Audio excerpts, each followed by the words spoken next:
સતી સ્વરાજ્ય ચૂંટણીને હવે નજીકનો જ સમય બાકી છે અને આપણે ચોરે અને ચોટે માત્ર ને માત્ર ચૂંટણીઓની જ ચર્ચાઓ ચાલુ છે. અને અત્યારે આપણી સાથે જોડાણા છે હરીશભાઈ સોની છે, જે ભાભરના વતની છે. અને ભાભર નગરપાલિકાની અંદર આજનો જે માહોલ છે તે આપણે જાણવા માંગશું. શું છે માહોલ ચૂંટણીનો? બીજું કે અત્યારે કોંગ્રેસ પક્ષની અંદર તો અમે અમારી ફૂલ તૈયારી બતાવેલી જ છે, પણ બાકી સામેવાળા લોકો કહી રહ્યા છે કે અમે બિનહરીફ થઈએ છીએ. બાકી એ લોકોની ખોટી પબ્લિકે આવી વસ્તુ માનવી ના જોઈએ અને એવી નૈવત ચર્ચાઓની અંદર પડવું ના જોઈએ.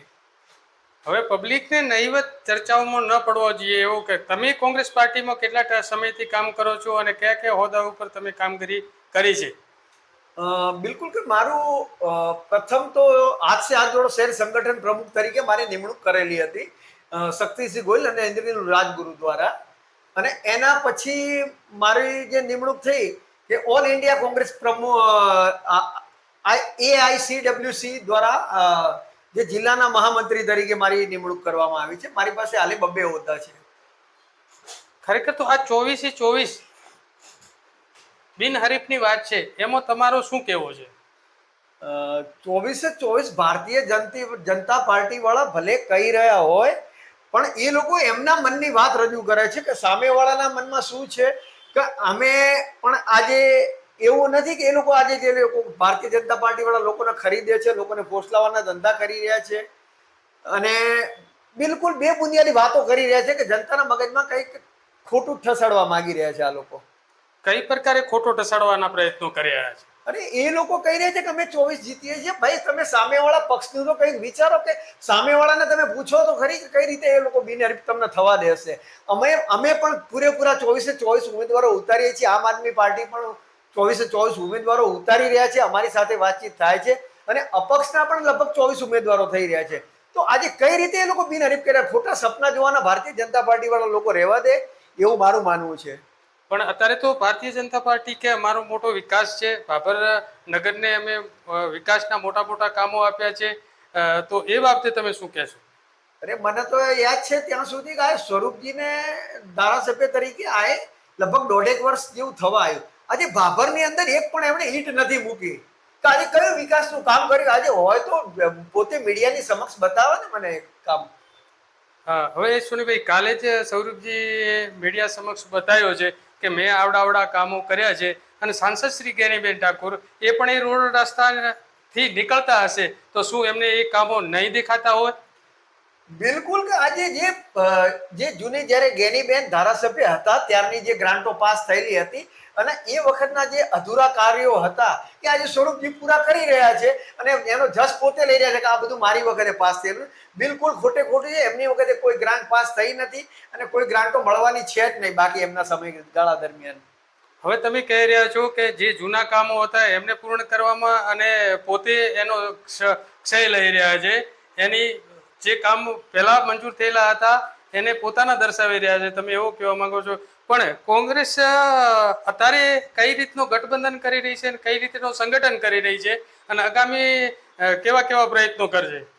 બિલકુલ કે અમે આ વખતે 24/24 ઉમેદવારો પૂરા સક્ષમતાથી ઉતારીએ છીએ, સારા ઉમેદવારો ઉતારીએ છીએ અને એ ઉમેદવારો ઉપર અમને પૂર્ણ વિશ્વાસ છે અને આ વખતે અમે 24/24 સીટો જીતીએ છીએ એવું અમે પ્રબળ દાવેદારી છાતી ઠોકીને કહીએ છીએ. બીજું એવું રહ્યું કે તમે પ્રજા સમક્ષ કેવા મુદ્દાઓ લઈ અને પ્રજાને રીઝવવાની કોશિશ કરશો? બીજું કે પ્રજા સમક્ષ તો અમે એવા મુદ્દા લઈને આવીએ છીએ કે આ વિકાસના કામો છે, આ લોકો ફક્ત લોલીપોપ આપી રહ્યા છે અને અમે પૂર્ણ જનતાના એક આગેવાન કે જનતાના નેતા તરીકે અમે ઉભરી આવવા માંગીએ છીએ અને જનતાના જે કામ છે એ અમે દરેક વોર્ડ વાઇઝ ઓફિસો કરીએ છીએ અને જનતાના કોઈ પણ પ્રાણ પ્રશ્નો હશે એ 24 કલાકની અંદર અમે નિવારણ લાવવા માટે સક્ષમ છીએ. હવે એક બીજો પ્રશ્ન રહ્યો, વહીવટી તંત્રની અંદર કદાચ કંઈ ગફલત થશે કે કંઈ ભ્રષ્ટાચાર થશે તો તમે એના બાબતે શું કરશો એમ? બિલકુલ કે આજની જે સત્તાધારી પાર્ટીના હતા એની અંદર ગફલત છે. આપ પણ એ ઉજાગર કરો ને. મારું માનવું એવું છે કે એની અંદર કરોડો રૂપિયાનો ભ્રષ્ટાચાર થયેલો છે. લોકો જાણે છે કે આ બિલકુલ જે રોડ રસ્તા બન્યા છે એની અંદર કરોડો રૂપિયાના ભ્રષ્ટાચાર છે. કેમ આરટીઆઈ નથી કઢાવતા એમના પક્ષ? જો સાચા નિષ્પક્ષ જો એમને સત્તાધારી હોય તો એ લોકોએ કાયદેસર આરટીઆઈ કઢાઈ અને સાચી તપાસ કરવી જોઈએ એવું મારું માનવું છે. આજથી સુધી કેટલી તમે આરટીઆઈઓ દાખલ કરી છે અને કયા કયા મુદ્દાઓ તમને ના આપ્યા એમણે? અરે એક પણ મુદ્દા આપ્યા નથી ને જો કદાચ કોઈ મુદ્દામાં કે કોઈ જનતાના સમક્ષ કે અમે એક આગેવાન તરીકે કે અમે ક્યારે લઈને ગયા છો તો અમારા પોતાને ત્યાં લાફા ખાવા પડ્યા છે અને જે જનતા જાણે છે પોલીસ સ્ટેશનની અંદર એની એફઆરઓ પણ કરાવવી પડી છે. હવે હરેશભાઈ જે પ્રમાણે કહી રહ્યા છે કે અમે નગરપાલિકાની અંદર માહિતી અધિકાર અધિનિયમ 2005 મુજબ વારંવાર રજૂઆત કરી છે પણ અમે લાફા ખાધા છે. ખરેખર એ વાત શું સત્ય છે? અને હરેશભાઈ આ બાબતે આ કહી રહ્યા છે અને ભારતીય જનતા પાર્ટી અત્યારે 24 સીટોને બિનહરીફની વાત કરી તો એમાં આ કોંગ્રેસ પાર્ટી 24 ઉમેદવારો સામે ખડા કરવાની પણ વાતો કરી રહ્યા છે અને આમ આદમી પાર્ટીની પણ વચ્ચે ચર્ચા થઈ છે. આમ આદમી પાર્ટી કદાચ મેદાને ઉતરશે તો આજે ભારતીય જનતા પાર્ટી અત્યારે 24 સીટો બિન અનામત એટલે બિનહરીફની વાતો છે એ ક્યાંક ને ક્યાંક ખોટવાય એવો પણ દેખાઈ રહ્યો છે. હરીશભાઈ બીજો એક પ્રશ્ન અમારો એવો છે કે ભાઈ અત્યારે ભાભર નગરપાલિકાની અંદર જે વહીવટી તંત્ર છે એ કેવું કામ કરી રહ્યો છે અને એના આગળના જે કામો છે એમાં શું પારદર્શિકતા હતી અને હવે શું હશે એમ?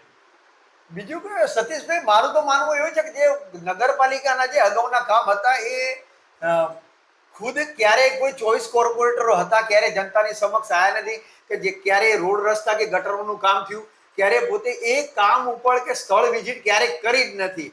અને પેલું તો એમને ખબર નથી કે પેલું જે 24 મીટર હતું કે 10 મીટર હતું કોઈ કોર્પોરેટરને પૂછો કે તો કે અમારા જે આગેવાન કરે એ પ્રમાણે અમે હાલ્યા જઈએ છીએ. એટલે વાવ જે રોડ બને છે એમાં 24 અને એટલે 17 અને ની વાત છે એમાં પણ ક્યાંય કોર્પોરેટરો દેખાણા નથી અને કોર્પોરેટરો શું છે એ કોઈ પબ્લિક જાણતી નથી એવું પણ હરીશભાઈ જણાવી રહ્યા છે. તો દરેક વોર્ડ વાઇઝ હવે તમે કેવા કોર્પોરેટરો ઉતારશો, તમે કેવા સભ્યો ઉતારશો કે જે જનતા સમક્ષ ઉભા રહે? બિલકુલ કે અમારો કોઈ પણ જે આગેવાન હશે કે અમારા કોઈ પણ જે કોર્પોરેટરના ઉમેદવારો હશે બિલકુલ ભણેલા હશે. અમે બિલકુલ 10 પાસ ઓછાથી કોઈ પણ ઉમેદવાર ઉતારવાના નથી અને કોઈ પણ એવા કે જેને અભ્યાસનું કોઈ જ્ઞાન નથી એવા લોકોને અમે ઉમેદવારી કરવા આપવાના નથી. તો અભણને ઉમેદવારી ન કરવા પણ કોંગ્રેસ સક્ષમ છે. અત્યારે કોંગ્રેસ પાર્ટીના એક કાર્યકર છે અને એ આગામી ચૂંટણીમાં અભણ વ્યક્તિઓને પણ ઉતારવા માંગતા નથી અને જે કામ એમની થશે તે પારદર્શિક તરીકે થશે અને કોઈ પણ ગફલત નહીં રહે એવો હરીશભાઈ સોની જણાવી રહ્યા છે. આજની ચર્ચા અહીંયા જ ચૂંટણીની ચર્ચા ચોળે ને ચોટે થઈ રહી છે. જનવેદના ન્યૂઝ સાથે સતીશ ચૌહાણ. જય હિન્દ.